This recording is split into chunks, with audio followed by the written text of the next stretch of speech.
The Spot Track Podcast, talking sports contracts, the salary cap, and business of sports.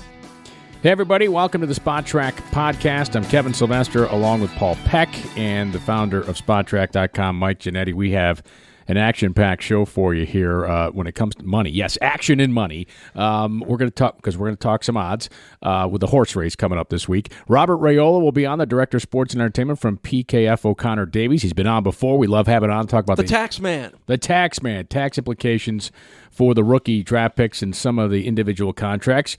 We're going to recap the draft here in just a second. Shane Costa, NFL Agent's going to join us. We're also going to talk about Josh Rosen, going to Miami, and Paul's going to eat it. That's all coming up on the show. Want to remind you that we're presented by Morgan Stanley Global Sports and Entertainment. By the way, remember those names, Morgan Stanley, maybe not in that order. We'll get to that, too, on the show. Morgan Stanley Global Sports and Entertainment empowers professional athletes and entertainers with everything they need to know about decisions with their finances and wealth. Learn more. Visit morganstanley.com/GSE.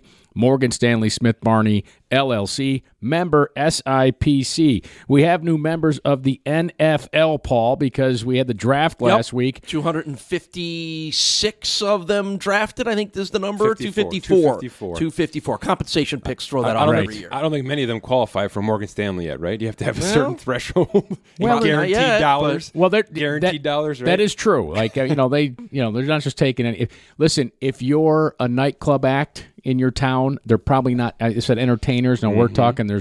When you make it big on America's Got Talent, then they'll take you. That's right. That's right. When you get drafted in the NFL, and maybe you get that for most of these guys, you get that second contract, they'll take you. Sure, absolutely. And regardless of that, everybody's going to get some bonuses. Everybody that was drafted and a lot of the undrafted free agents are going to get bonuses. They're going to have checks. Some going to be a lot bigger than others, and certainly there are always implications about that. And I think, Mike, what's interesting, even though on the surface you'd say, oh, it's the draft and no one's signed any contracts yet, but your love of the numbers and your ability to dive into the trends and the directions that the NFL is going in. I think there was a lot of that in this draft, and I think we'll look back on this draft years from now and say there might have been a pivotal draft this year. Yeah, what's the legacy of this draft right now? The quarterback decision with Murray is the legacy in my mind, and okay. And we talked about this. Not the only one, Paul. What? It's not the only one. I think there are quarterbacks in this draft. You're right about Murray being number one overall because it's the shortest guy drafted. But only because of the cause-effect approach to it, right? Yeah, and we talked about this. I did a little in the course of kind of researching the weekend. Were you researching crow recipes? Yes, that too.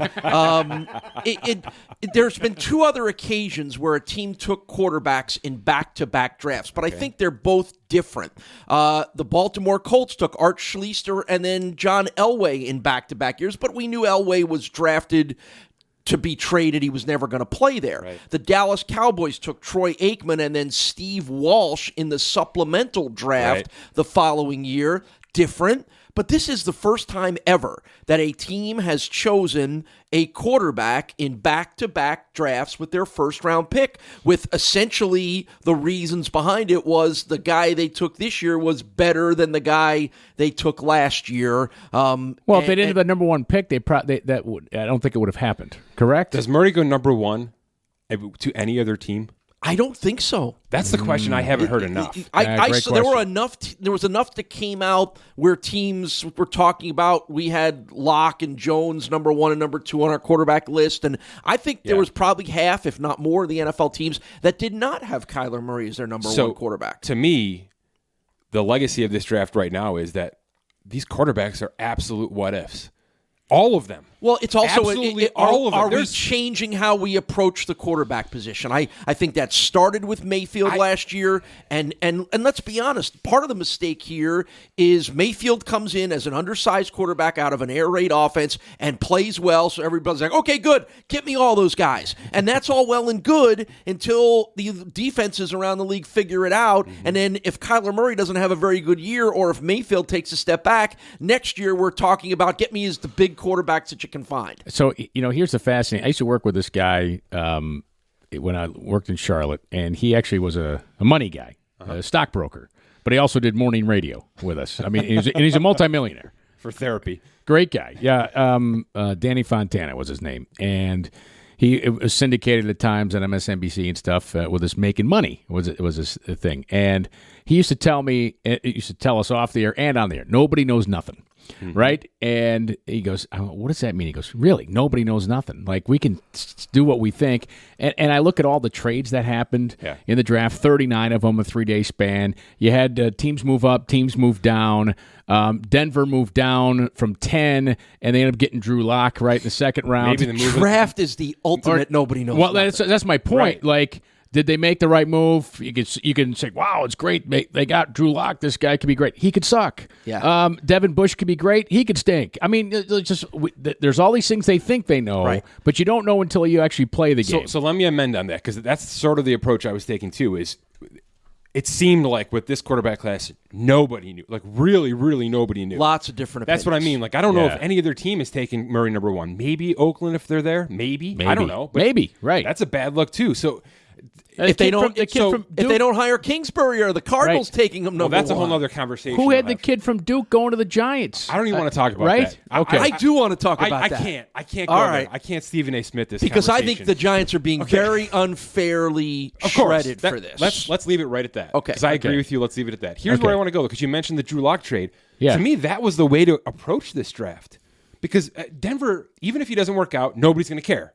Correct. If he does work out, it's the move of the draft. It's the move of maybe the last 2 drafts. If they liked him, if they took him at 10, all of a sudden, right? No question. I think we got all the spotlight on it. Anywhere beyond 15, and particularly anywhere in the second round, the investment, the pressure, the expectations are completely different. So Denver ends up moving out of the number 10 spot to allow Pittsburgh to get their next inside linebacker, which was, I mean, that's about as about as natural as the sun coming up every morning, they were right? desperate to replace Shazier. But and I say nobody knows nothing, but I mean, he looks like a good player. Yeah. Right, come on. It's like when Baltimore took C.J. Mosley. You're like, oh, that's going to work out. Right, He's yes. going to the Hall of Fame. Yeah.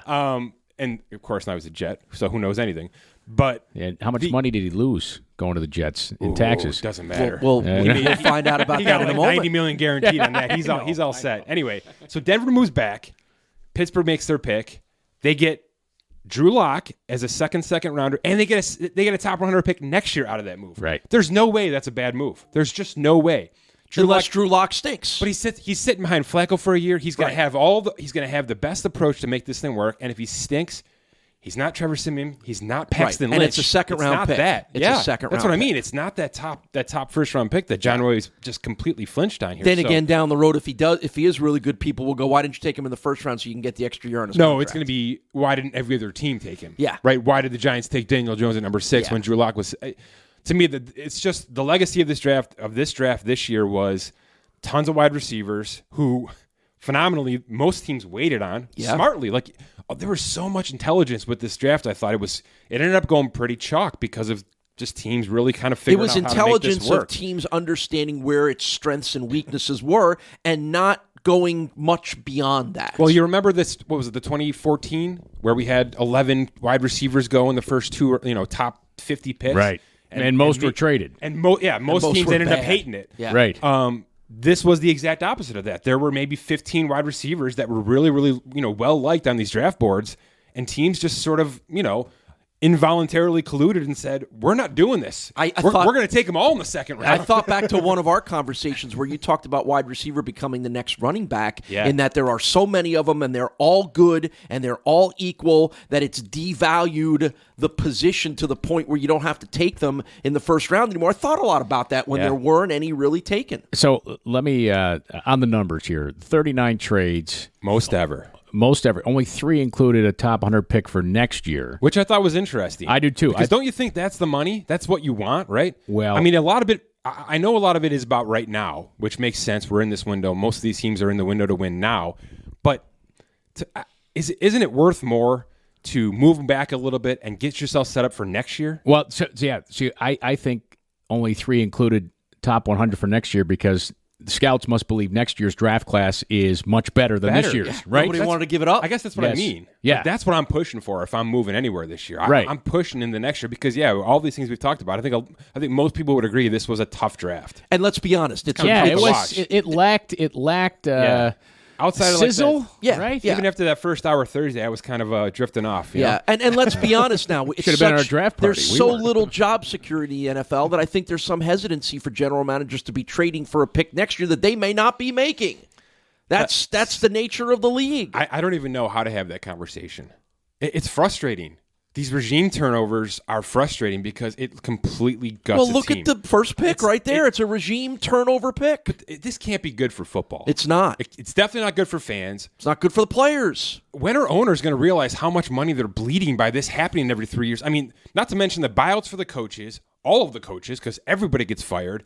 And if that means now a quarterback turnover every time, what are we doing here? And you Like, just this is wasted a pick that you traded up to get last year in Arizona to take Rosen, to only wheel him out for pennies on the dollar, both financially and draft-wise. All right. It was a horrible move, I thought. And, again, my thoughts on this, and I know you guys are going to fire me back at it, and I'm ready for it. We're going to limp into it. We're going to talk more about what was the big trade of the draft, Josh Rosen. We'll talk more about that later on in the show. We're also going to talk to NFL agent Shane Costa about underclassmen coming out, which affects things in this draft and future classes, and perhaps some eligible players who didn't get drafted. One that's in our neck of the woods. 49 underclassmen did not get drafted. 49.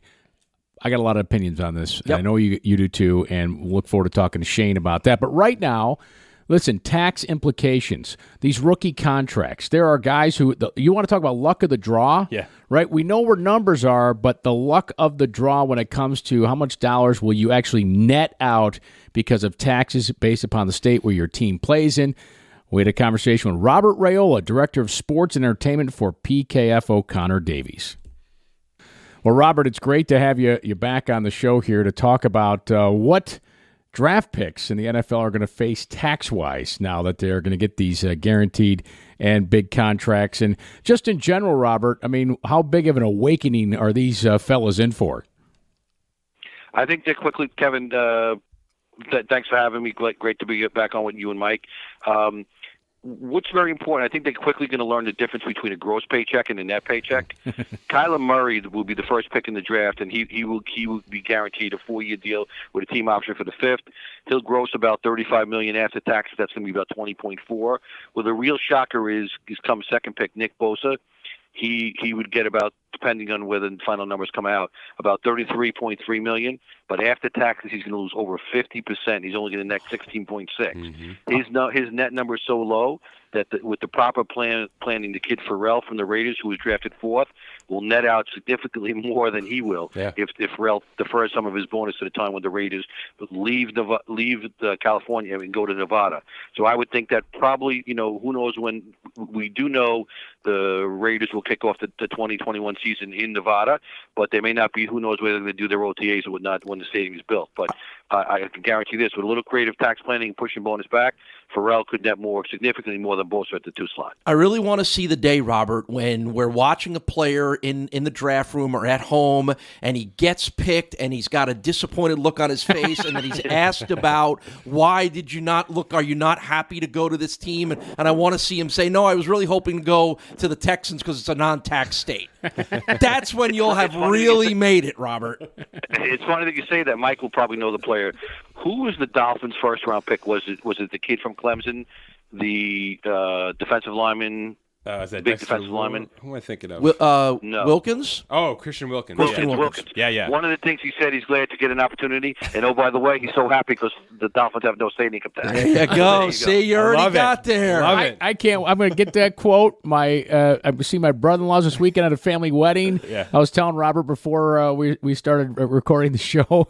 I mentioned these guys, and they're like, it doesn't matter. It does. That's a guy who hasn't even collected a paycheck yet who's saying it matters. So it should be on. It should be on the pay stub, right? That quote should be on the pay stub that goes to every Dolphins player. You know what I mean? It's incredible. So you know what? Those teams use it. Those teams use it big time. Of course, it's leverage. I'm doing some consulting this season with a professional hockey team, and they've retained me to do some consulting during free agency and talking about ways to structure the contract so their player can get more money and do better for taxes than with other teams, and how to make that work. So teams know about it. The teams that play in no tax states. will flaunt it for sure, and the teams that have a tax try to get around it in other ways. In some sports, you can use signing bonuses to help that. Doesn't work in football, but it's a big difference. And the Raiders will now join the club of the teams that are able to flaunt this and make a big difference with the net to the players in free agency. Josh Rosen, a big story in this draft. He's got to be happy not only to get out of Arizona to get a chance to start in Miami, but he's got to be happy for your reasons as well too, right? Yes, Arizona is not a high tax state, but he got most of his dough already, and the Dolphins picked basically taking a risk, and not a big risk at all, because basically they'll have a 1-year tryout from him, and if he bombs out, they'll go get the kid from, I'm just going to say it, Tua, the quarterback from Alabama. I'm not going to even try to pronounce his last name. Mike knows how to pronounce it, but I won't try to pronounce it. I haven't had trouble pronouncing Genetti and Gennady, so I'll leave that one out of there. So do we. It's a big difference for Josh. No state tax in Florida.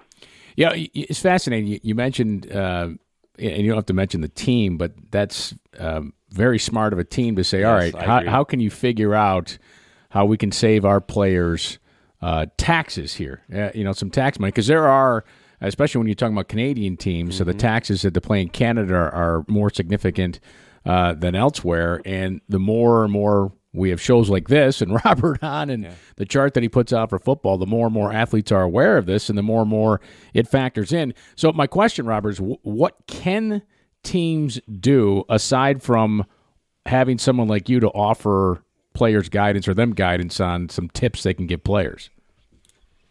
Teams can do a lot. I've done this for a professional basketball team before. I've done it for another professional hockey team before. You can. The biggest problem is in football. Football is not really a lot that you can do because the structure of the contract, the language in the contract, but the wording in the contract is very important. And you take a team, let's say Kirk Cousins, for example, and Mike and I have talked about this a couple times before. I knew last year there was no way Kirk Cousins was coming to the Jets. People say, well, Robert, come on, you're an accountant, stick to accounting. How do you know? Because Kirk Cousins lived in Michigan. In Michigan, it came down to between the Jets and the Vikings. And Michigan and Minnesota have a reciprocal agreement. Minnesota's tax rate is about 10%, and the Jersey tax rate is now 10.75%. But if you live in Michigan and you play in Minnesota, you don't have to pay tax. They have a reciprocal agreement. So he wound up paying tax at 4%.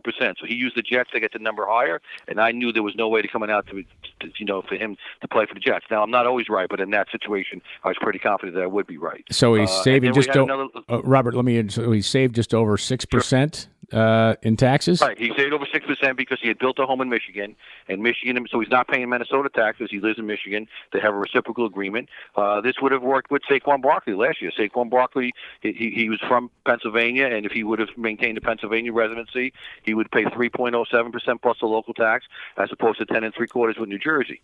So there are big things. In the Super Bowl a couple of years ago, I came out with an article with the great Mike McCann of Sports Illustrated, and we said that the backup quarterback, Garoppolo, who we didn't even spend any time in Minnesota at the game, would make more money after tax than Brady. The reason why he qualified for Michael knows, he qualified for the 8 games. He had played in 8 games, so he would get a full share. And, he wound up not having to go to Minnesota, and he got a bigger share of the losing money because he didn't have to pay the Minnesota taxes. So I think the grossing in that matter, and it's not like, again, the best gross offer may not be the best net offer. Taxes do matter. Hey, Robert, so is residency a big part of this? Is that something that you're telling these teams to instruct their players to really consider and think about, like where these guys should buy a home and live for a couple of years, right? I mean, that seems to be, especially with these bonuses, that seems to be the linchpin here. It's a big deal. But what people don't understand is people understand, okay, I'm a Florida resident, but I'm drafted by the Jets, and if I'm the first overall pick from the Jets, the third overall in the draft, he's going to come to New Jersey. Even if he's not a New Jersey resident, he's going to pay tax on approximately 85% of the wages from the Jets. Robert, come on, you're crazy. Why? Where do the Jets practice and play 5 days a week on a road game? In New Jersey in Florham Park. Where do they practice and play 7 days a week on a home game? In New Jersey. So even if he's a Florida resident, he's going to pay tax on the field income of about 85% of that to New Jersey. That's just the way it is. It's no matter. I don't care if he's a Florida resident, a Georgia resident. That's what's going to work out. If he makes a lot of money off the field, obviously having a Florida residency would be a good thing, and his investment income wouldn't be taxed in New Jersey either if he was indeed a Florida resident. All right, great stuff as always. We kept it short this time, Robert, but next time we'll keep you longer next time. How's that sound? Yeah, I've never been on shorter words. Always a pleasure. Great to have. And maybe one of these days I'll figure out my great friend Mike G, as I call him. I should know it. I'm Italian. I should get the right name, last name right one of these days. All right, Robert. We'll Thanks, see. Robert. You guys like poking fun out of him. So thanks for having me, fellas. All right. Paul, I always love talking to Robert, even though he didn't mention you by name. Sorry. That's okay. I about can't that. get over the fact that I made that sort of snarky joke about a player being drafted, and then he came right back with a player that he had the example from Christian Wilkins. That's awesome. You're like, Christian, why do you not look happy about going there? Is it because you don't think you're going to start? No, I didn't like the tax rate in the state. That's awesome. Well, I'd be fascinated. I'd love to sit in on Robert's conversations with the teams on what they can do, right, to attract players. I wonder if it's Well, it's one thing. The marketing's one of it, right? Like recruiting guys to come for free agency and things like that. But I wonder if there's any in-season stuff too. Like especially with hockey, a lot of the minor league teams are in different states, than the pro team. So I wonder if there's some maneuvering with the up-down, sending guys up and down to save some guys some tax. I'll money. tell you a quick example of a player that made more money by being sent to the minors for a season. Wade Redden. Remember Wade Redden? Yeah, of course. He signed that big deal with the Rangers? Okay. I want to say I think it was From the Ottawa Rangers. to the Rangers? Ottawa, Yeah, it might have been the Ottawa. Islanders, but I want to say it was the New York Rangers. Forgive me, but he's Ottawa, good defenseman, signs a big contract, and then just, loses the speed. Once it's gone, it's gone. And he couldn't play, and his contract was so big they couldn't trade it. Mm-hmm. So they moved him down to the minors. Now, remember, in the NHL, if you're on an NHL roster, you pay into escrow. Right. Up to 15% at times, 13% maybe. Well, he didn't have to pay that because he was on an AHL roster. He was not on an NHL roster. So he saved his escrow money. I want to say it was 8 to 9% more that so they figured out it was hundreds of thousands of dollars more he was bringing home because he was not in the NHL. So he benefited from it by not paying in the escrow.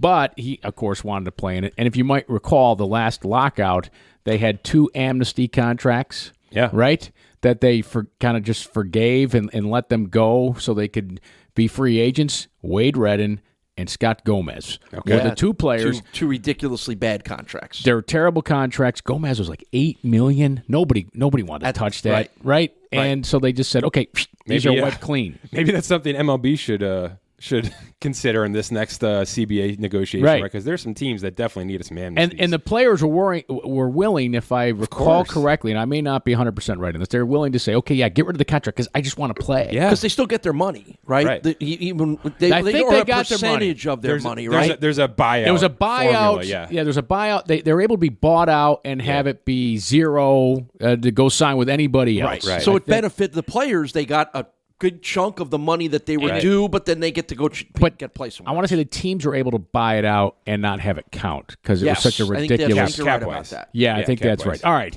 someone who deals with this. We're going to talk about Josh Rosen. Just trust us, we will. We will Speaking get to of dead cap. Yeah. Oh, you guys are not going to forget this. We are going to get to that. We're going to get to a couple of other things. I do want to mention. Before we do that, Dynasty Owner, which is the first Dynasty salary cap fantasy sports game that lets you not only play week to week, but you get to do the contract salaries. You have roster power of both coach and GM. You don't just trade for players. You get to acquire Dynasty dollars when you make transactions, which is the virtual currency used in the game. You can rack those dollars up each week, whether you win or lose the matchup, and you can build your Dynasty long-term from year to year. So, and when you play fantasy football, Paul, I know this has happened to you. You sit a receiver. You're like, always. I don't like the matchup, and the guy has a stud game. Always, and you're like, I'm playing this guy because he's going up against the 28th ranked pass defense in the league, and then my other guy's going up against the second ranked pass defense in the league, and then you get screwed by it. Well, guess what? Happens all the time. You're not going to get screwed here, Paul, because you get a percentage of the bench points there, right? You have to have a deep bench to build it. So Dynasty Owner even allows you to go over the salary cap. You will be luxury taxed on that, just like in the real sports world. It's the first game to combine week-to-week fantasy sports gaming with long-term ownership and GM strategy. So stop playing fantasy sports. Own it. go to dynastyowner.com. That's dynastyowner.com. Sign up for the 2019 beta draft. That's a super fun time to do that, by the way. Yeah. I mean, with all these new guys coming to the league, I mean, these are the guys that drive the dynasty leagues every year, these rookies that come in and any of the free agents that move around. I mean, you've got teams right now that have Russell Wilson on a dynasty league at $35 million a year. There you go. I mean, you need something cheaper, like a Ryan Finley going to Cincinnati. Just to give you a heads up, I think somebody who might be starting next year. Josh Rosen talk coming up. Wow. But first, we're going to talk to the guy who's starting dynastyagent.com. I'm kidding. He is an NFL agent. You wouldn't want to deal with him negotiating the game. Maybe you would. We've had him on the show in studio before. NFL agent Shane Costa. Shane, great to have you on again. Have you exhaled since last weekend? Oh man, it was a long weekend. It's fun. It's a lot of work. But yeah, certainly the last 2 days have been a lot about, kind of taking stock of how things went and, kind of enjoying the moment, especially for all the guys that, were either drafted or signed with teams or even getting rookie minicamp invites. So yeah, it's been good to kind of take a step back and enjoy it a little bit. Is the hardest part of your job and we've talked about when the last time you were on, the expectations for guys? I mean, the challenge in the draft is that the non-NFL people set the expectations, and then the players, I think, start to believe them, and then sometimes the draft goes completely the opposite. So did you have any circumstances over this weekend where you had to talk anybody off a ledge or reset expectations? How do you handle that with a guy who thinks he should go in the second, but you're like, oh, this guy isn't going until the sixth, and then all of a sudden it's the fifth round and he hasn't been picked yet and he's freaking out? Well, I mean, for us, setting expectations is everything, right? I mean, having a good handle on where your player's valued at by NFL clubs is so important, and having those relationships and those conversations with teams, not just in November, December, but also through this whole process is really important. And for us, and what we do is, we'll take stock of what teams are saying about a prospect in the fall, and we'll always tell a client, look, there's some caveats here. I mean, you're going to have to test well. We'll give players, the average testing numbers for drafted players and say, look, you need to hit these numbers. If you're not hitting these numbers, it's very easy to fall. And so the other thing we tell them too is like, look, you got to nail interviews, your workouts, your top 30 visits. I mean, there's a lot of factors that can cause things to change, but as long as you're continually updating your client where they stand, the conversations you're having with teams, you can set those expectations. That kind of helps. That kind of helps the player understand where they're at. And sometimes those are tough conversations to have, especially if the player doesn't have a great pro day. You kind of got to go to them and say, hey, there's a likelihood you're going undrafted now, or there's a likelihood that you may have to start out as a rookie minicamp guy. And those are tough conversations, but, if you have them before the draft and you kind of get understandings aligned before the draft, it helps prevent disappointment. I mean, players are always going to be disappointed if they're not drafted. But, I think those are certainly just conversations you got to have to kind of continue to, maintain that relationship and help refrain from disappointment. And it's really interesting. The last thing I'll add is for our agency, myself and my business partner, Christian Kranz, we had a list right before the draft, and we put, our players that we thought were locks to either get drafted or contracts, then our probablys, then our maybes. And we were spot on with all our players in terms of what we thought would happen and what did happen. So it worked out for us, just taking stock of everything. But certainly it's easy for things to maybe not go that way. And you feel for those players, you feel for everybody involved. And but look, this is just the beginning. No matter what, no matter what happened, whether you're first round pick, seventh round pick, undrafted, this is just the beginning. The draft is just really the starting point.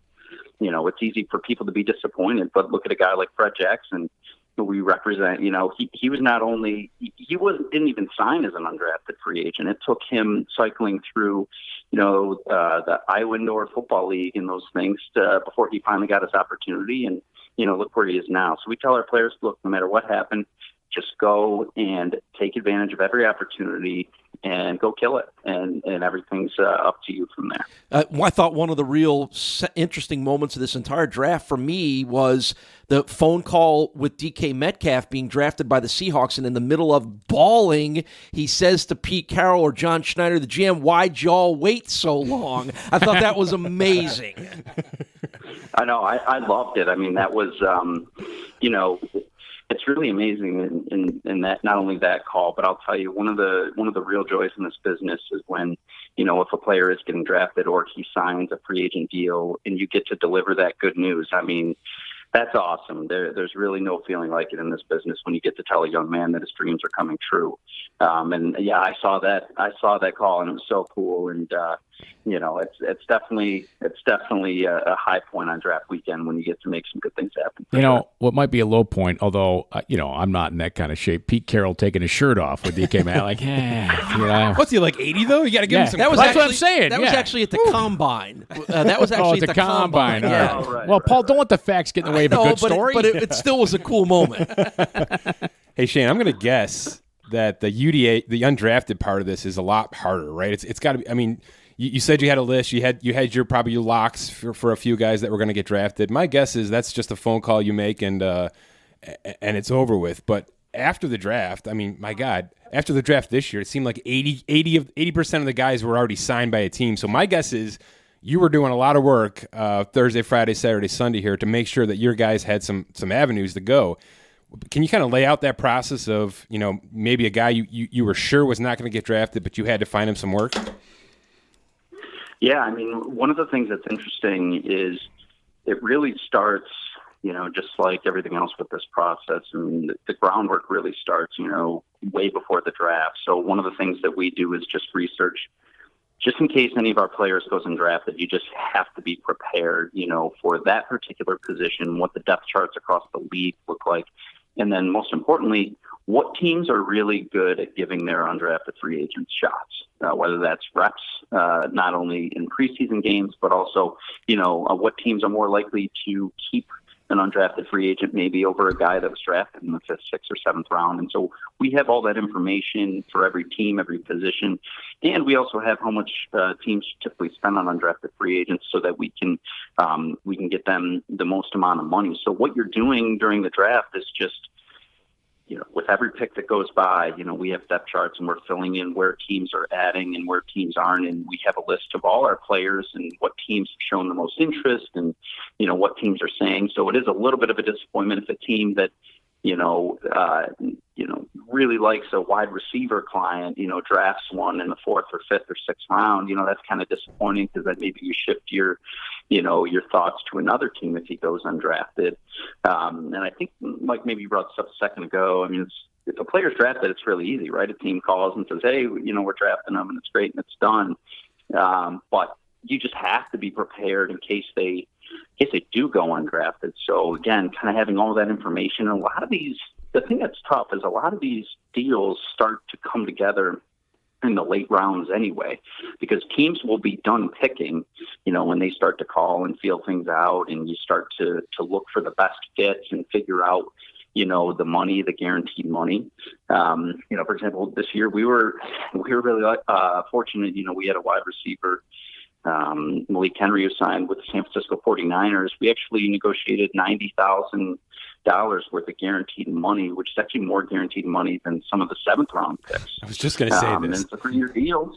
So he has a chance to hit, he can renegotiate his deal after 2 years. So there's definitely some benefits to being an undrafted free agent as well. And, we just tell players, look, no matter what happens, just go be a good football player and it'll all work out. Shane, why didn't San Francisco draft him in the 7th round?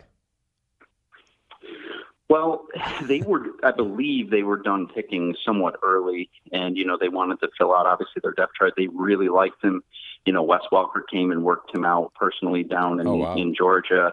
We were in constant communication with them throughout the process. And, well, teams will often have a bunch of guys that they like, but if they only have 7 picks, they still need to fill out their roster. And, if a team's really serious about a player, they'll come to the table with a lot of money and, find a way to, help recruit the player and get the agent comfortable with the spot. And, in that particular situation, it really worked out both for the team and the player. Shane, what do you tell an underclassman who, and they don't just go into this blind, right, when they make the decision? I mean, like, there's opinions given, if I'm not mistaken, by the NFL, right? Sure. There's a First, second, or other. Right. And so underclassmen who are given that evaluation and decide to go in the draft and for whatever reason go undrafted, what do you tell, that player? Because they gave up, in some cases, 1 or 2 years of eligibility, maybe, on track to get a degree. Yeah, right. What do you tell them? Well, the biggest thing is just, it's always a disappointment if you go undrafted. For the most part, I mean, you kind of have some type of hope that you're going to be drafted. But for me, and this is my personal approach, if I have a player that goes undrafted, the biggest thing is just getting their mindset right. If you're signing an NFL contract, that means you're on a team, and that means you have a legitimate shot to not only make it, but make a career out of it. So as long as you're getting that opportunity, yeah, it's going to sting for a little bit if you're undrafted. But for me, I'm just trying to get a guy right and say, look, let's look at the positives. One, you're an NFL player. You're going to get a shot. The second thing is you've signed a 3-year deal. So there are some undrafted free agents, because they signed a 3-year deal, they get to negotiate their second contract a year earlier than everyone else. So let's say if you have a player that goes undrafted, Leo Collins is a great example. He was projected to be a first-round pick, for certain reasons he fell undrafted. He got to essentially negotiate he got a lot guaranteed in undrafted free agency because it was a unique scenario. But a player of his caliber, who's maybe a first-round talent, goes undrafted, you can redo the deal after 2 years. Alan Hearns is a great example. Mm-hmm. He renegotiated the deal, signed an extension after only 2 years in the league. I think he was getting paid like $8, $9, $10 million a year. So he was making more money than just about anybody in his entire draft class. If you're a first-round pick, it's a 4-year deal. The team has the 5th-year option, and then if you can get tagged twice. So it's a long time before maybe you can get a chance at free agency or that second contract. So you want to talk to them about the financials too and say, look, a lot of undrafted free agents have taken advantage of the fact that, the contracts are 3 years. You can get tendered at the first or second round level, and that's a really good tender, and then hit unrestricted free in the following year. So there's a lot of benefits. You just got to keep it positive and say, look, don't ever forget that the league passed up on you. But keep in mind that there's a ton to come out of this that's really good. And, I think as long as you do that and kind of get the mindset right, and the player understands that, it's a tough start, but look, it's just a start, and, it's where it finished that matters.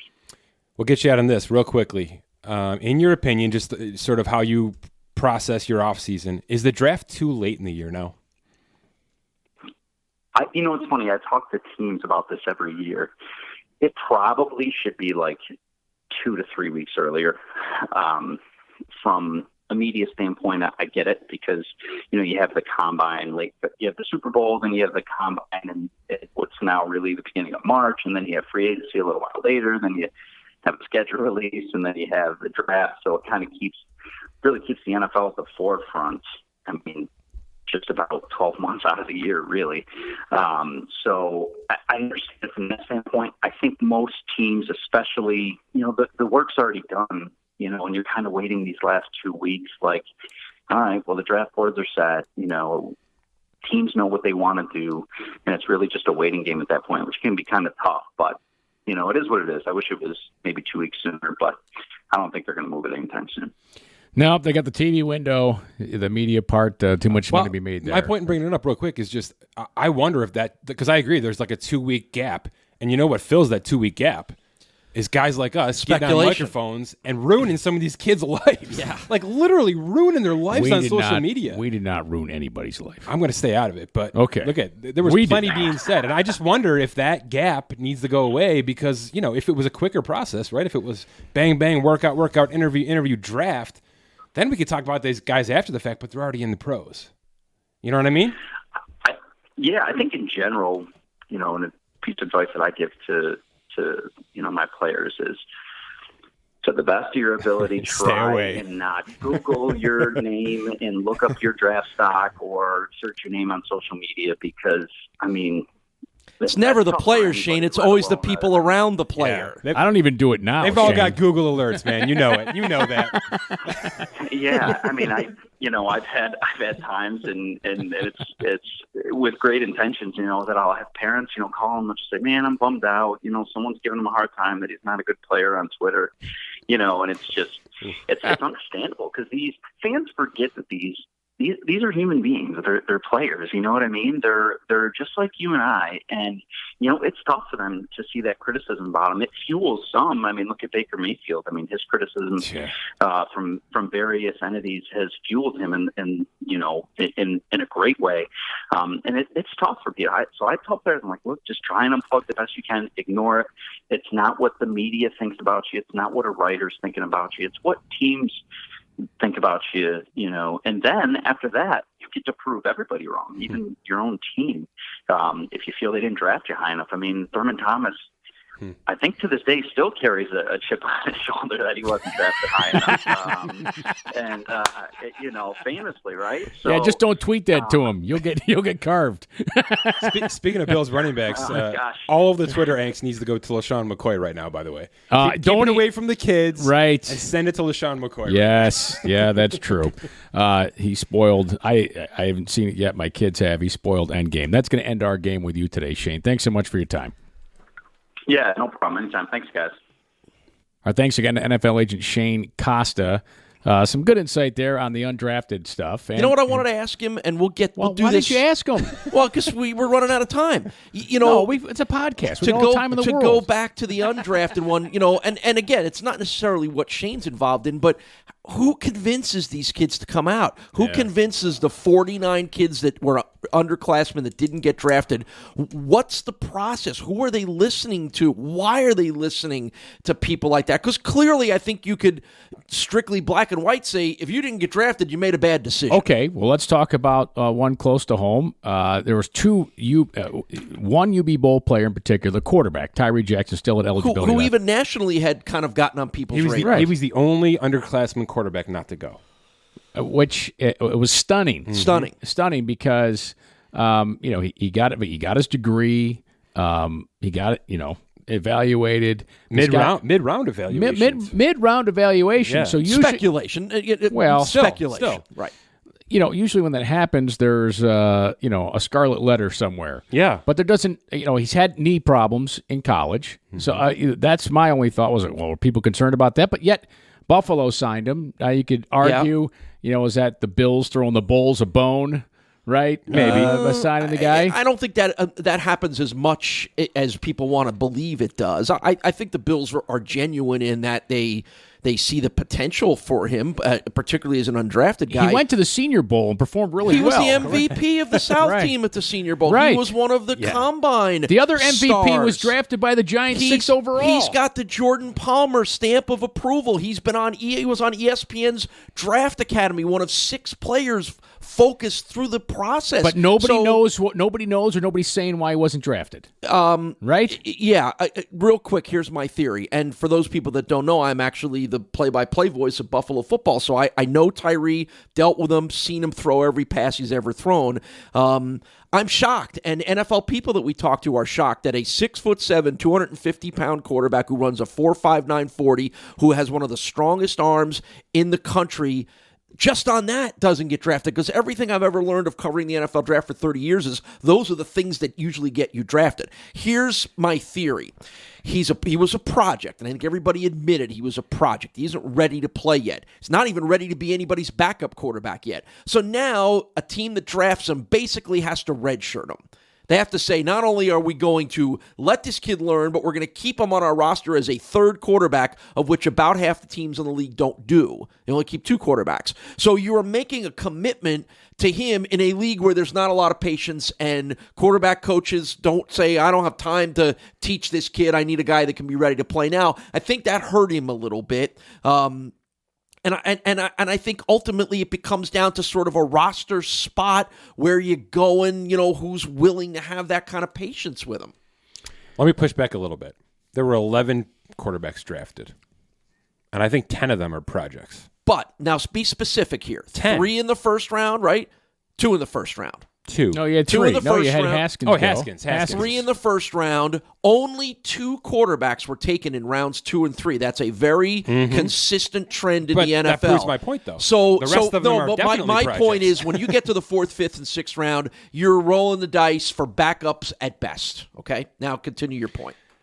I don't really have another point outside of this was not a great quarterback class to begin with, and the numbers clearly showed that because of everything you just said. Right. I mean, Daniel Jones is not starting this year.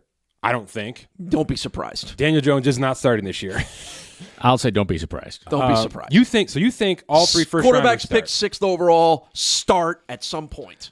All 3, you think? If Eli Haskins starts, too? if Eli starts throwing ducks, Haskins for sure. Yes? Haskins probably Yes. pretty close to Yeah.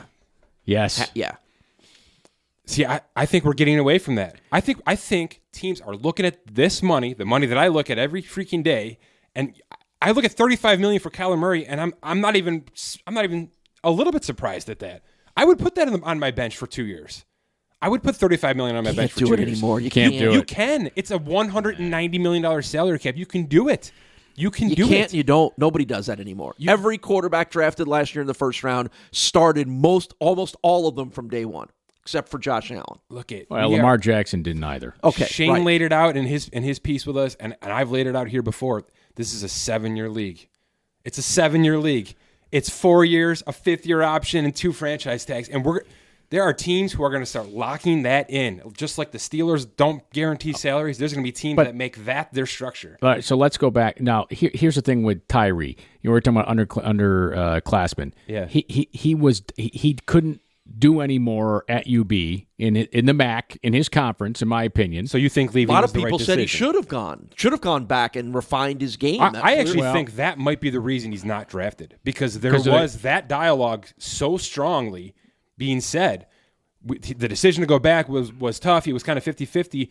When you start hearing that, maybe it's in his head that he's not ready, right? But I can argue with Kevin's point where he threw 30 touchdowns and was the MAC Offensive Player of the Year. What more is he going to be able to do? He had a terrible December. He did have a bad. Yes, Terrible. He finished terribly. The only thing this is my the only thing when I watch him play. By the way, Daniel Jones got beat by somebody like 55-6 Oh, too. yeah. So I don't buy there's a no bad numbers. game here or You're there You're dead. as having any draft impact. He the criticisms that I have of Wake him. Forest it was, by the way. It was he just threw the deep ball too much, the home run ball to Johnson, right? Of which he was one of the better players in the country at throwing the deep ball. Is the NFL No, a deep ball you're right. league anymore? You're right. No. It's an No. 8-yard league. and it's it not- reflected poorly on his completion You're right, percentage. Kevin. It's not a deep ball league. Yeah. The NFL. It is dink and dunk, quick passes, accurate passes, and that's not his strength. Yeah. That's the project part. The other thing is his pace of play Could be. reminds me of who's the quarterback the Bills drafted there that get out of Florida State? Is it E.J. Manuel. Reminds me of E.J. Manuel a lot. Mm-hmm. He does. Big guy, can move, right? Athletic. Progressions, though. But it just doesn't. E.J. Manuel, to me, just didn't play the game quick enough. Yeah, I think going forward, the reason we're spending so much time on this, not just because he's a local kid, but also it just seems silly that any quarterback doesn't get drafted now, right? I mean, the bonus he got, or the guaranteed money he got as an undrafted free agent, is right in line with a 7th-round pick. So Right. he's essentially a 7th-round pick without being a 7th-round Sure. pick. So the money's still there. It's just, it seems silly that, I know Shane spoke to having to fill rosters. Yeah, you can do that anywhere now. The best thing he You can that do. anywhere. The best thing he can do is now that he's on an NFL team. Yeah. Get the mechanics down, work on those things, and Spend the year in the practice squad. work his butt off. Right? Yeah. I don't know if he gets a refund from Palmer or not, but I would ask for good one. question. I would ask for one, frankly, Probably because I'm not. sure it's not cheap. Well, I initially saw Right. that he signed almost immediately. He was one of the first announcements that he signed with the Bills, and it threw me off because this is a team that has 3 quarterbacks already on the roster. But so they Two got of them one are who's- older, though. But one who's ancient. two Right, of right. them are Barkley and Derek Anderson. Derek They're veterans, Anderson, right. But they do need a practice squad guy, so that made sense. But then Sure. 2, and everything you just said aligns with this. It really is a Josh Allen sort of situation here. Everything you just said was also They're Josh Allen's dead protocol last year. comparisons. Deep ball, big arm, missed a lot of short throws. Lesser competition, Maybe a little slower with accuracy. progressions, which is why he ran so much last year. So it's very possible that 4 or 5 months in in practice in camp with this kind of coaching around Josh Allen could be very beneficial. And let's not overlook something that Chris Mortensen tweeted out. His arm's not Josh Allen's arm, though. No, but it's not that far off. Let's not overlook something Chris Mortensen said, which was in a year where a 5'10" quarterback is the first overall pick, a kid like Tyree Jackson fought some perception that the big quarterbacks like Osweiler and have been, and it may be as simple as that. Could be. Don't think that everything in the NFL comes from factual based analysis and research. It might just be somebody going, big quarterbacks aren't good anymore. All right, I want to say this about we're not going to spend all this time on Tyree Jackson because really people in Buffalo care about that.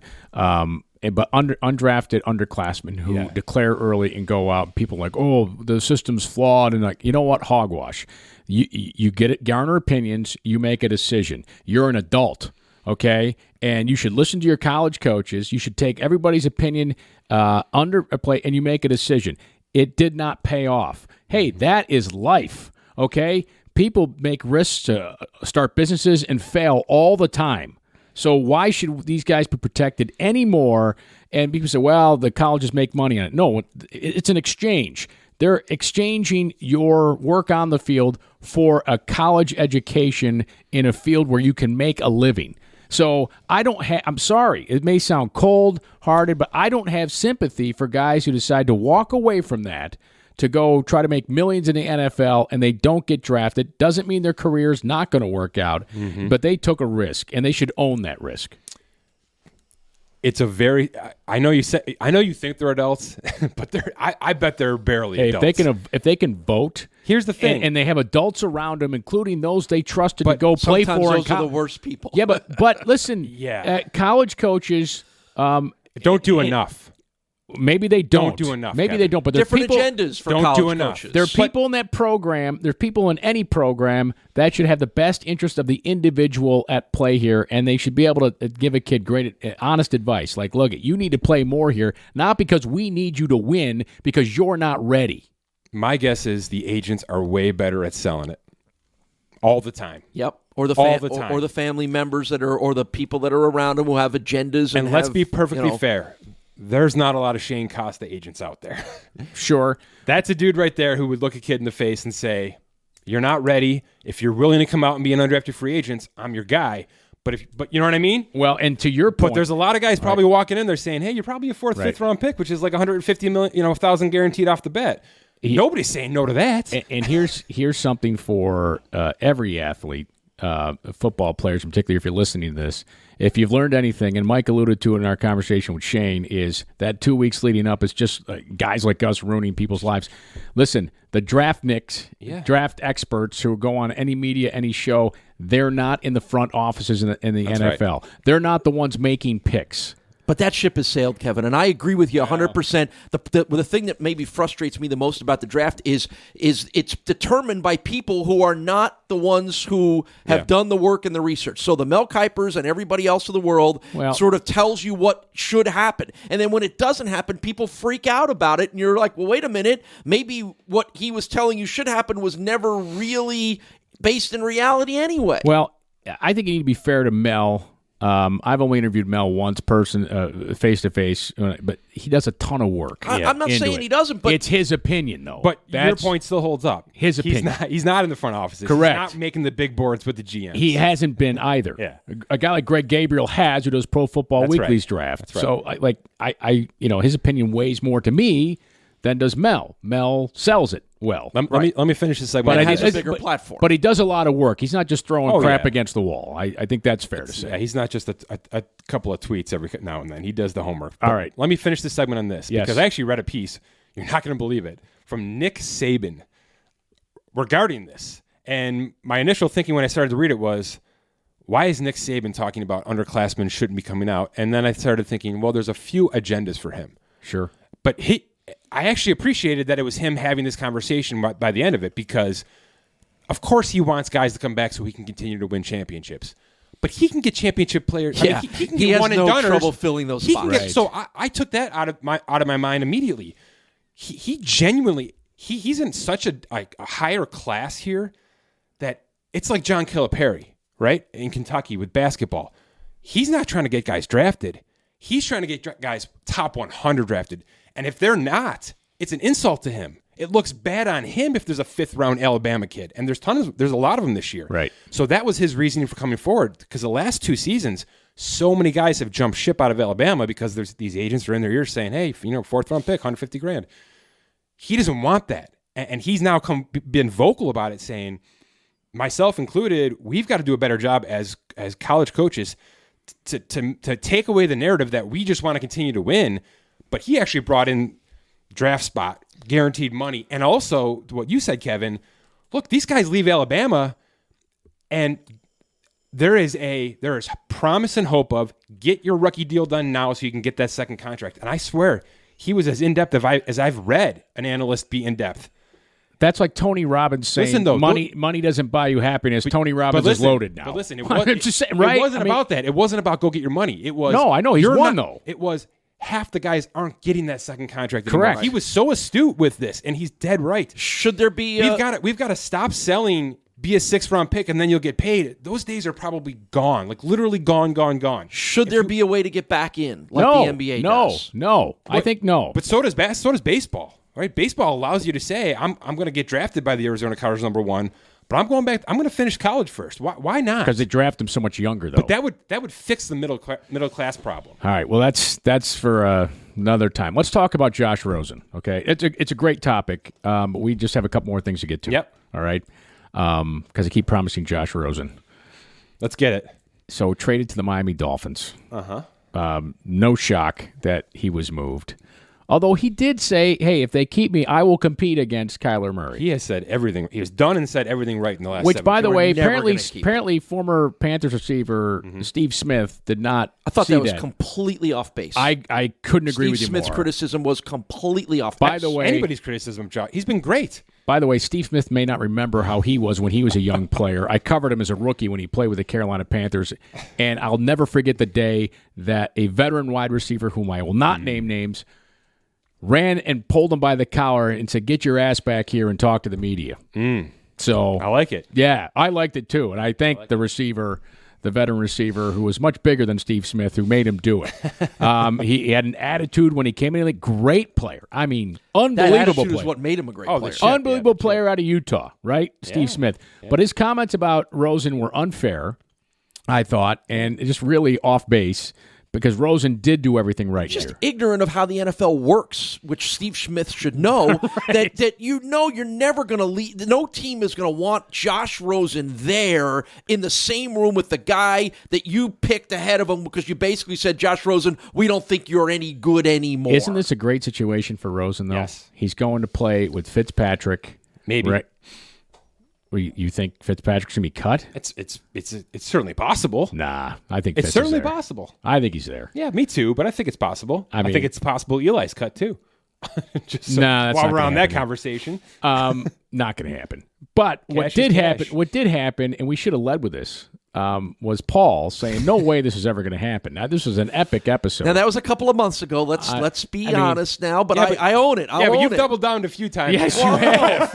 I'll own it. I own it. And as I said to you guys, I said the reason I doubled down was because I just two things happened that had never happened in the 100-year history of the NFL, and I wasn't ready to assume they were going to happen until I saw them happen, and they did. You not only doubled down, you had the $25,000 on the credit card, mortgage on the house, took the $86,000 on Tiger Woods doubled down. I wouldn't do that. We had to turn the volume down on his mic. That's how doubled down he did. Honestly, and here's what surprised me the most. What surprised me the most was such an overt endorsement of an unproven coach. Yeah.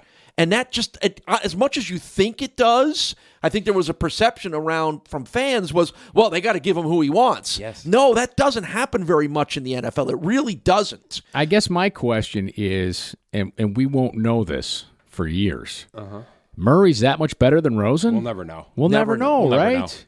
We'll never know. Well, maybe we will know. I think you could argue because he's so unique in his size and style that the chances of him being better than Rosen are longer odds than they might be if they had taken another 6'3" quarterback. You can't even evaluate it. Rosen was on such a dumpster fire of a team last year. Right. I mean, who succeeds on that team? I want to go back to your point because it's the regime again. who's the most powerful entity now in this league? It's a coach. Is it the coach? Yeah. Is it? It goes back and forth. Or is it the quarterback? Oh, that's a great question. Because Aaron Rodgers got a new coach. That's a great question. Hold on. It depends on where. Do you have to be 35 and proven? Depends where you're at. Yeah, if you're a proven quarterback, you hold all the cards. Hey, look at the Steelers. Look at Ben Roethlisberger basically dictated the trading away of him. I think you're right. I think it's quarterback. But if you're a new coach, you hold all the cards. But it's only a quarterback on this rookie wage scale. So is the rookie wage scale the problem? Because the reason this happened is because Josh Rosen is dirt cheap. Because you could easily get rid of him. Number 10 overall, it's like $15 million. Anybody's going to move on from that if they want to. Well, there's not going to be any team in the league that's going to argue against that. But is it too cheap? Is the rookie wage scale too cheap? I've said it 3 times on the show.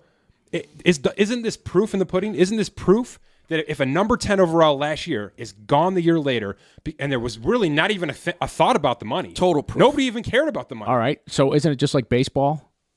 Right? And how so? Well, Aaron Judge is making $600,000, right? Yeah. Roughly. And what's Aaron Judge market value, really?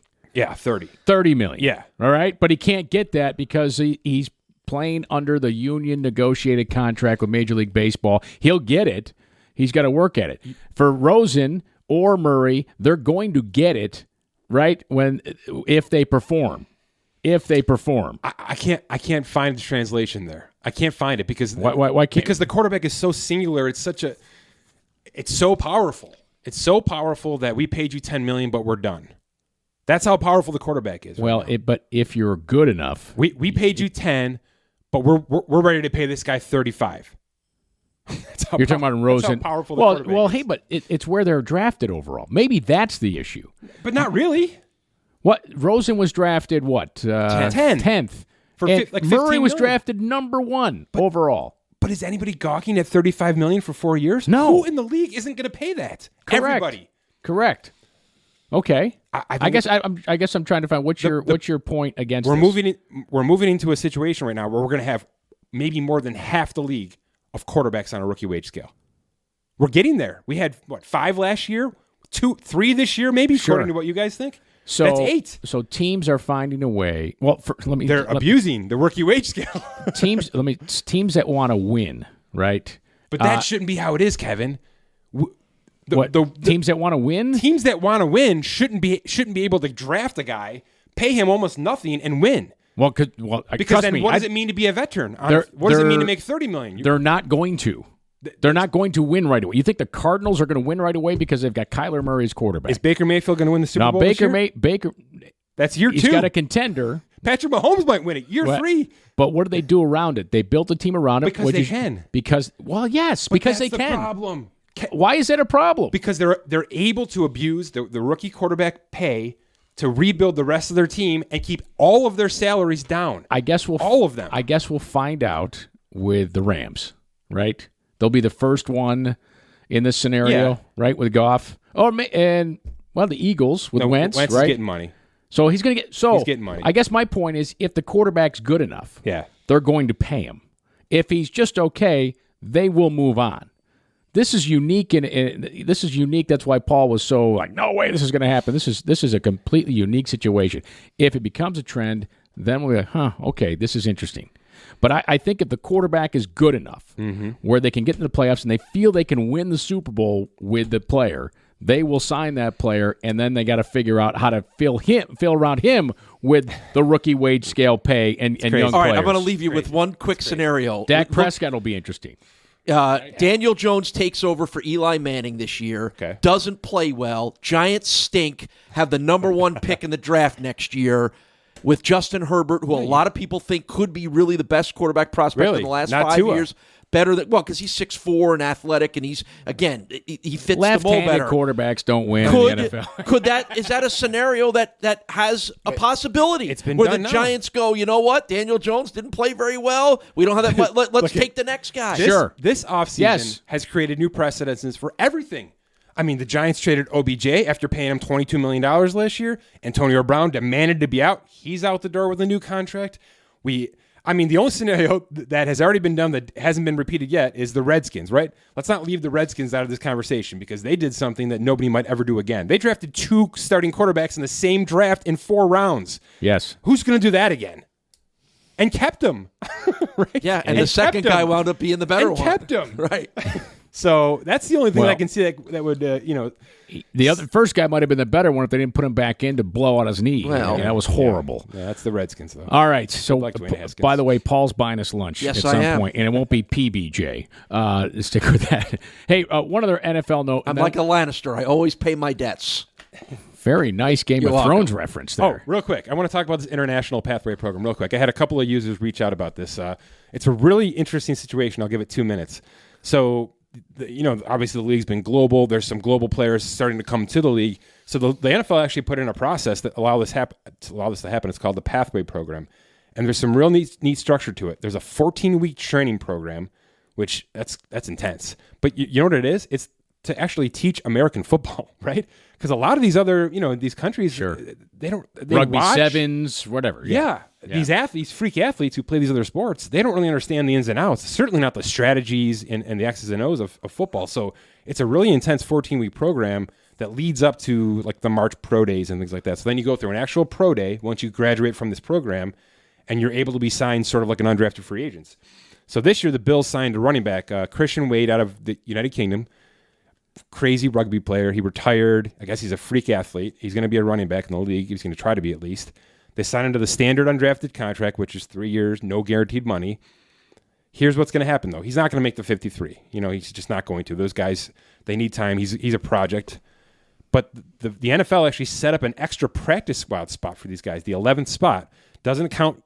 It won't count at all to the Bills roster, but he can't be brought up at all either. He's locked in, so he's ineligible to be brought onto the team. He's basically a red shirt. So he gets the red shirt with a team for an entire year, work out, learn the system, learn the ins and outs of football a little more, and then he's got 2 more years on his entry level contract. He can go from there. So I love the way that this is being structured. I think a global effort is nice. Here's the question: is this going to catch on? Is this going to be like the next way to find? Because this happened in basketball. They built a way for this to happen in basketball and to usurp the draft for a while. Remember this? It's brilliant to give people overseas in non-NFL countries a reason. But is this the next loophole? Is my point? Is this the next loophole? Probably. That Bill Belichick's going to start using to find these diamonds By the way, rough? I'm chuckling every time you said 14-week program. I'm chuckling to myself, thinking of a line from Stripes, right? So a 14-week program, but that's perfect for me. A 14-week program. So this means the Usain Bolts of the world can be brought into a team, right? Sure, yeah. Right. Fascinating. It's publicity. Yeah. It's a publicity move. That's really what it is. All right, what's the likelihood of any of those guys ever really becoming good players? Very small. Slim and none. Speaking of thoroughbreds, right? Well, we'll get just one quick thing. I just wanted to mention this cool name drafted. You mentioned to us. The Bengals signed undrafted free agent receiver out of Nebraska named Stanley Morgan. Yeah. You might recall this podcast is brought to you by Morgan Stanley. Yeah. and Mike sends me this note, and I'm like, Stanley Morgan? He used to play for the Patriots. This is Stanley Morgan Jr., his kid. Yep. Paul, you remember Stanley Morgan? He was a terrific player. Great for the player. Steve Grogan Patriots of the 70s and 80s, I want to say war number 86. I could look this up, but it's more fun. It's more fun thinking about this stuff. Mike looks it up. Mike, you can fact check this. Stanley Morgan, I believe, and he's in the Patriots Hall of Fame. He was like their leading really, really good player. Was he teammates with Irving Fryer? Yes, I was just going to tell you. Oh, nice. It was Morgan and Fryer were when Bledsoe they got waxed by the Bears. Weren't they the starting receivers? Oh, that's a good question. He played 12 years in New England and then finished in Indy. Wow, he's a great player. Nice career. He's a great player. So look out for his kid with the Cincinnati Bengals. We certainly hope that he will sign with Morgan Stanley. There just seems to be way too much symmetry there. That's got to be done. I like it. And we thank Morgan Stanley Smith Barney LLC. Was Barney Smith drafted or signed by? I don't know if there's many Barneys floating around anymore. All right, just curious. We did have Josh Allen's drafted with the 7th pick in back-to-back years. By the way, that is cool. That's cool. All right, listen, we close with Kentucky Derby, all right? Spend some money. Yeah, I love betting the Derby and the Triple Crown races. It's really, I'll bet those 3, and if there's any money left over, then I bet, the harness races. I was going to say coin toss at the Super Bowl. No. I hit the trifecta on the Preakness a couple years ago. Nice. Yeah, it was nice. I know who you're betting on. I know who you're personal favorite in this race is going to be? You do? Bourbon War. Oh, of course, yes. Well, he's a long shot, Bourbon War, right? I mean, was he Bourbon War 75 to 1? 75 to 1, yeah. But listen, this is how, if you're going to bet a horse race, and there's a huge field. Yeah. The one thing about the Kentucky Derby, you have a huge field, right? Omaha Beach is the favorite at 4 to 1 odds. Maximum Security at 5 to 1, along with Roadster at 5 to 1. And Improbable, winner, right? Yeah, they're close. And then you have it's a tighter field than normal, I think. At least to start the week. We'll see what happens. They say it's pretty. Despite those horses having, as I say, it's pretty open. But listen, if you want to win, and win big, you got to take an underdog, right? You've got to hit trifectas, right? You can hit an exacta box, but you got to invest a little money here with this wide open field, and you cannot bet the favorite to win. And right, put him in the top 3 generally, right? Correct. Yeah. Correct. This was the way it was explained to me. If you're going to bet a trifecta, take the favorite, combination of the favorites, right? And you bet them to finish second. I like it. And you bet maybe the field, the field aside from those guys to finish first. All right. So here's my card. So I've got my card here, Kevin. I would take Omaha Beach and like Roadster, Maximum Security out of first. Okay. I'd bet everybody else to finish first. I'd bet those 3 to finish second. I got then you. I'd bet everybody else to finish third. Really? It will cost you some money. But, man, let's say Bourbon War comes in number 1, you are going to cash. That's like betting everybody but the Dolphins to win the Super Bowl. Well, listen, I know who Robert Raiola, he's going to bet on tax. You bet he 40 to 1. But he'll only do it in a non-tax state. I did a little different research because I saw the forecast is calling for a little rain. So I like to look for my mutters. Oh, I like the mutters. Okay. So mother was I'm a with mutter. you. Omaha Beach. Nice. Omaha Beach can actually handle the mud. He can handle it. But I'll put him in the 2. I like this. I'll put him in the 2. See, Plus Q Parfait. Plus Q Parfait. Plus Q Parfait. Yes, it's French for master of, I forgot, master of perfection maybe. I plan on having a parfait after our main course with lunch Paul's buying us. Listen, 15 to, wait, 30 to 1. He's 30 to 1. 30 to 1, best mutter in the group. 30 to 1. All right. And then War of Will, 15 to 1. Dark Horse Mutter. So I think that's your top 3 right there. Right. Omaha Beach, Plus Q Parfait, and War of Will. So wait a second. If it rains. Is Mike buying us lunch next week if he's wrong about these? No, if he's right, he's going to buy us because he's going to win big. So you're going to trifecta box. I'm going to box him. You're going to box the 3. Omaha Beach, Plus Q Parfait, and War of Will. That's it. All right. That's my box right there. All right. I'm going to do the same, and along with some other bets. Well, clearly. Well, listen, I don't know if it's great advice for our fans to bet the entire field. Well, take $2 on every horse. No, it's not the entire field. It's not the entire field. You're right. I'm just saying if you want to win something big. I like the favorites in 2. The favorites in 2 make a lot of sense to me, actually. Yes. That makes a lot of sense to me. Listen, this is how I won the Preakness Triple Crown. I took the 3 favorites and put them second. Yeah. And then I bet the field to finish first. And then I had the field to finish third. I like it. It hit because a long shot finished first. And it cost me, and I did it on like a 50 cent, or it was low cost. I want to say it cost me, it might have been $60. Okay. But the win was Sure. several hundred. Did you, I'm looking at this long list and feeling bad for the announcers. I'm just kidding. My wife's listening. She thinks I lose every horse race.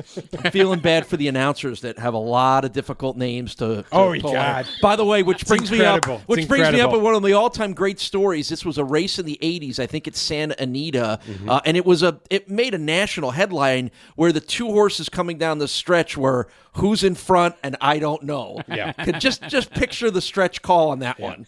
Yeah, incredible. Classic. Incredible.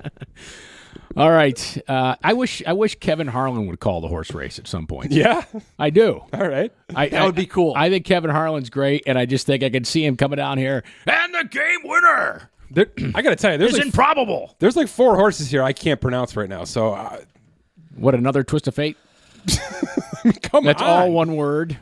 Oh, this is fun. That's Tacitus, Tacitus. Haikal, I like it. All right. Vacoma. Make sure you watch the Derby. Get into the Sport of Kings. It's pretty cool here. All right, we've had a loaded show for you here. We appreciate you hanging in there all the way to the end to hear the horse race. We thank Morgan Stanley Smith Barney and the Morgan Stanley Global Sports and Entertainment Group, and of course Dynasty Owner. Make sure you check that out. All of it at SpotTrack.com. Check out the premium section for Mike Giannetti and Paul Peck. I'm Kevin Sylvester. We'll talk to you next time.